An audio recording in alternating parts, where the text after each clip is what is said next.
Welcome into Carpooling with Ben. Folks, at the end of 2020, I was introduced to today's guest via a Zoom call. She was talking about the tech and technology stuff. And, you know, been doing these Zoom carpooling things for a long time.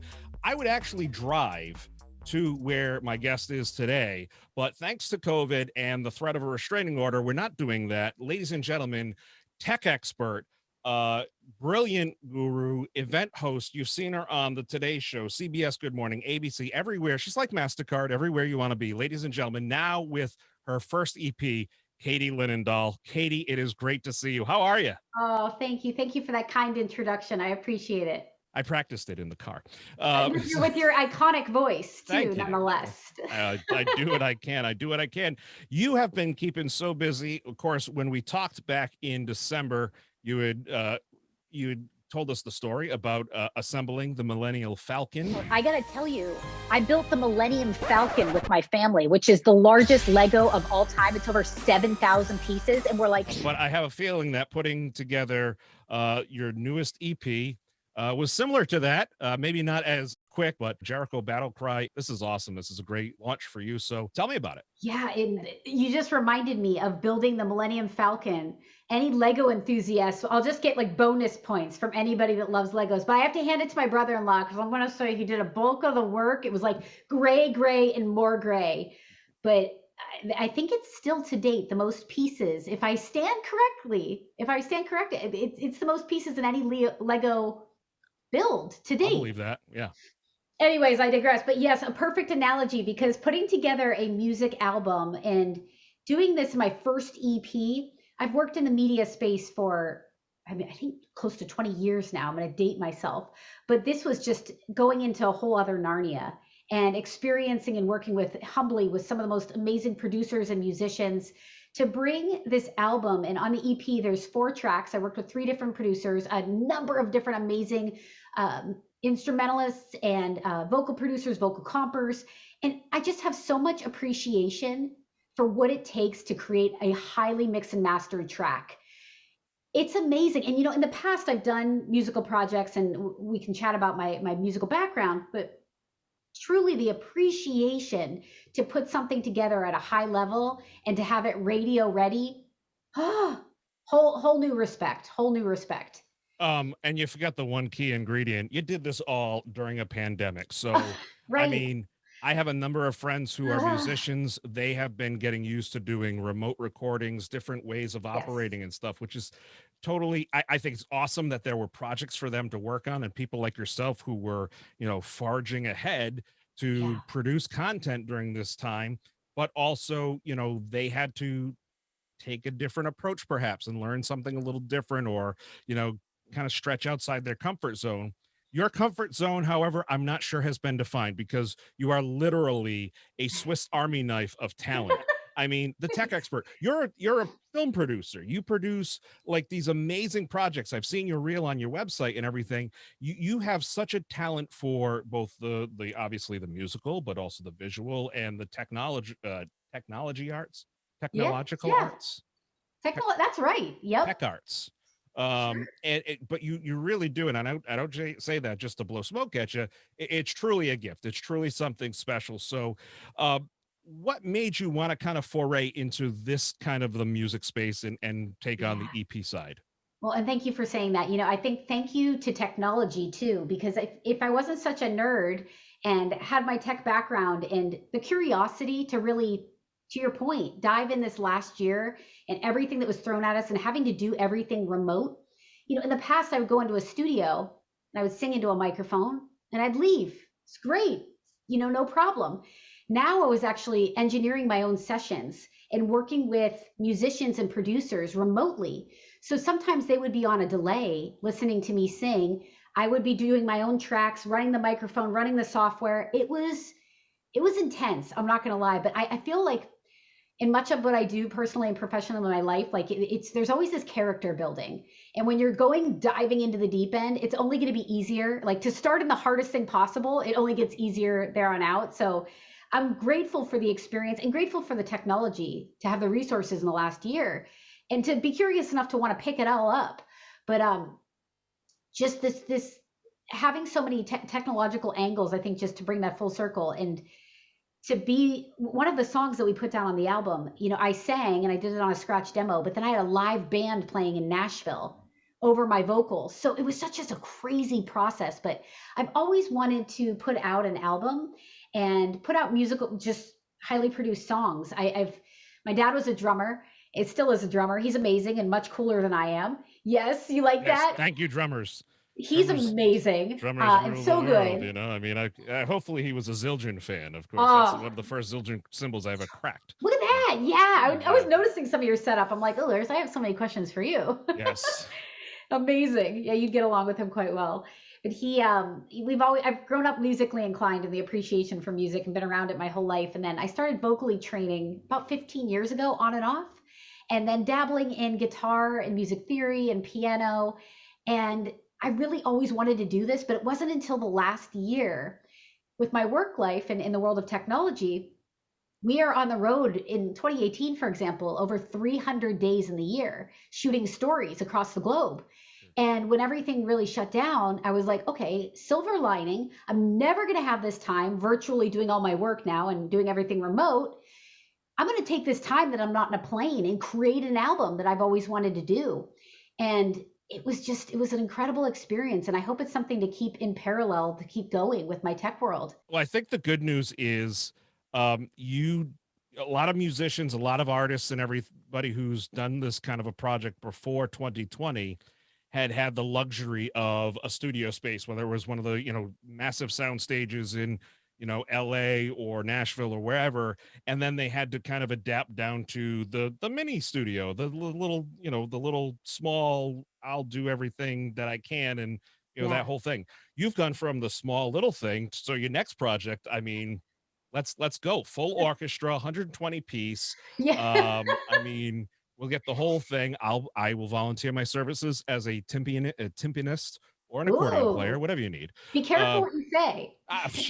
Throw it at me. Let's go. I don't do no volunteer stuff though. I pay all my people, and I'm as generous as possible. So very kind of you. Very kind of you. No freebies. That's that word needs to be that lesson needs to be taught in so many different spaces. We should have a whole other segment on that, because I'm adamant about that. It's like the more generous you can be with your people, like the more you give, the more you get back, right? They're like appreciative. If I'm appreciative of your talents and your services, you're gonna reciprocate that, right? Absolutely. No, that's amazing to me, especially in the world of media and arts. And it's like, no, you work for me. You get. I treat you well. Okay. Right. Yeah. No, absolutely. And that's how growth happens. And that's how it should all work. And everybody, kind of, it rises everybody up when everybody's working towards the same goal. You mentioned something I thought was really interesting. You said you've been doing this for, music for and tech stuff for about 20 years, which was impressive that you started at the age of 4. You mentioned though, you have been taking the vocal coaching lessons, and that is one thing that I mean, let's face it, we're both New Englanders here. We are huge fans. God, I hope I'm going to say the right thing, of the former NFL greatest quarterback who played at, the Patriots, Tom Brady. Big fans. Yes? Or are we not? Yeah. Okay. All right. He's the GOAT. Yes. There's no denying he's the GOAT. Absolutely. But he had a coach. He was, he had Bill Belichick. He had coaches on the West Coast that would teach him throwing and everything. And I think it's so incredible that, let's face it, if you put him and Belichick on the 50-yard line and you said race to the goal line, Tom Brady would win in an ugly run, but he would win. But he still has a coach. You have the talent. You have a wide range of just knowledge, but you still sought out that ongoing teaching and that coaching to build that musical, that vocal coaching, or whatever it may be. Talk to me about why that's important to you. I'm digging the sports analogy. I'll reference on this all day. Brady also is just admirable because he not only has a coach on the field, he's got a coach in his diet. He's got a coach in his, physical therapy. He is maintaining every silo, if you will. And I think that's so admirable. And I think, in my world, it's like I'm constantly staying on top of the newest technologies and gadgets. I'm constantly bettering myself. Like I'm constantly training on new software. And in the music world, I'm constantly taking new lessons. And I think this is something that really nobody has brought up. So I commend you on that because I think it's so important. I'm still in vocal training and I still have so much work to do. And I'm still in music theory lessons and guitar lessons and piano lessons. It's like you're never done learning and you're constantly bettering yourself. And I think, for me, probably in the music space, my strength is my post-production creativity.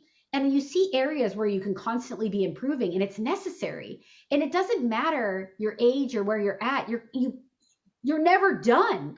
And I remember it's interesting. And when I was getting my IT degree, one of my early professors said, this is a really nerdy line, but I never forgot it. He said, the fundamental law of information technology is that systems are going to continue to evolve. And essentially you're going to need to continue to adapt and stay with them. And all of that really means is things are going to keep changing. If you don't keep up with it, you're going to be like falling behind. And I think that's for everything. And I think there's this easy fork in the road where it's like, you're going to be lazy or you're going to be like, you're going to go for it. It's like, let's go, let's hustle. And you have to keep on top of your game, no matter what your interest is or your passion is or your hobby is. And it takes work, but you're always better off for it. And everybody always uses that line. It's like, be ready. You just got to be ready. Personally and professionally, like when that moment comes, it's like, be ready. No, you're absolutely right. You also started a new project recently. People can hear you on XM radio. You are doing various series where you're interviewing other Christian artists and other musical acts and artists. So talk to me about that. That's really cool. Yeah, this is cool. Faith Soundcheck is a new series on SiriusXM, and it really puts a spotlight on Christian artists that are selling out arenas and amphitheaters, and they may not get the mainstream press, but they are very well known, got wildly amazing audiences. People are super engaged. They've been fueling my playlist for what it's worth over many, many years and inspiring me. And, some of the coolest individuals that you'll ever hear, these interviews with Maddie Mullins and For King and Country and Sanctus Real. It was a true blessing to be able to hear how faith informs their music and how they create their songs and just hearing from them in their world and their space. And I really don't know if like a series like this I felt like it was ready for SiriusXM and it's been well received. And I hope to continue doing it, just putting a spotlight on great Christian contemporary artists. And for anyone tuning in and you're like, I'm not really sure what Christian music is. What I have found is people are so fascinated especially when they hear like my music and my own lived experience, they're like, oh, wow, that's like pop music. Oh, that's country music. And I'm like, yeah, it's just infused with a good positive faith message. Like people are very surprised because, for me and as a Catholic, our mass the music is very liturgical or sacred music. And I like that. And you go to mass and you hear that and you expect that.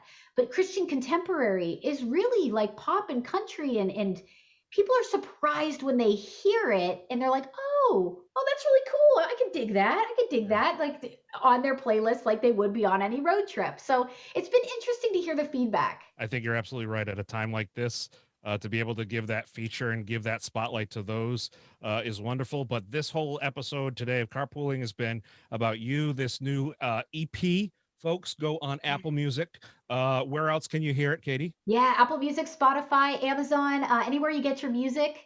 And of course, on my website, it's katielinendoll.com/music. Can we buy a pressed vinyl version of it, perhaps on like a purple so funny. vinyl? Everybody's asking about vinyl. I was like, gotta do it. That was the last thing I expected. Everyone wants the vinyl. Gotta do Gotta it. look into that. Yeah, that would be cool.